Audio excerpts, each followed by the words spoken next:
বেঁচে থেকেও মৃত ছিলেন আর এবার আবার মৃত থেকে জীবিত। শুনতে অবাক লাগলেও নিউজ 18 বাংলার খবরের জেরে ঠিক এমনই হলো। প্রশাসনিক কর্তাদের দৌড়ঝাঁপে শেষমেশ খাতায় কলমে বেঁচে উঠলেন মহিষাদলের আয়েশা বিবি। সুজিত ভৌমিক আমাদের সঙ্গে রয়েছেন, আমাদের প্রতিনিধি। একটু জেনে নেওয়া যাক ঠিক কি ঘটনা ঘটেছিল। সুজিত।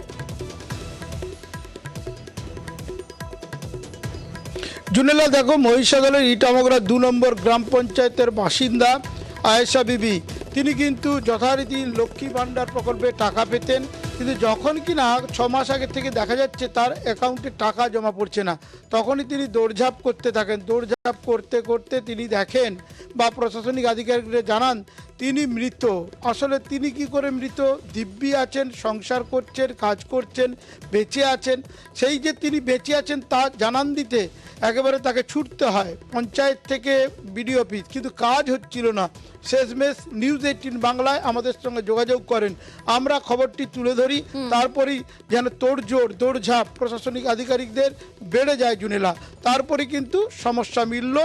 আজ থেকে পুরো সমস্যা মিটে গেছে এমনটাই জানালেন বিডিও থেকে পঞ্চায়েত প্রধান সকলে। আসলে নিউজ 18 বাংলার খবরের পরপরই একটা তদবির শুরু হয়, তৎপরতা দেখা যায়, তার জেরেই জুনেলা এই কাজ তাড়াতাড়ি সম্ভব হলো, এমনটাই কিন্তু আইএসএবিবি জানাচ্ছেন। ধন্যবাদ জানাচ্ছেন পঞ্চায়েত প্রধান থেকে আইএসএবিবি সকলে, স্থানীয় মানুষজন যারাই জেনেছেন ব্যাপারটা। আসলে বিষয়টা যথেষ্টই খারাপ বিষয় ছিল, কারণ বেঁচে আছেন তিনি, তিনি মারা গেছেন বলে তার সবকিছু সরকারি সুবিধা বন্ধ হয়ে গেছিল। জুনেলা, ঠিক ঠিক সুজিত, আয়েশা বিবি তিনি কি বলছেন শোনাবো একবার। চালু হয়ে গেছে, ওটা শুনেই তো খুশি। ধন্যবাদ নিউজ 18 বাংলাকে। জীবিত মানুষকে মৃত্যু করে ঘোষণা করেছিলেন, এটা চালু হয়ে গেছে শুনেই খুশি হলাম।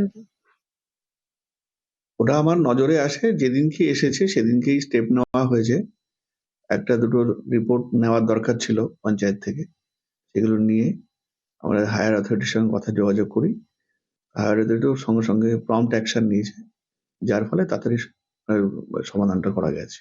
আর যে কটা মাস একটা দুটো মাস হয়তো পাইনি, সেটার এরিয়ারও সে পেয়ে গেছে।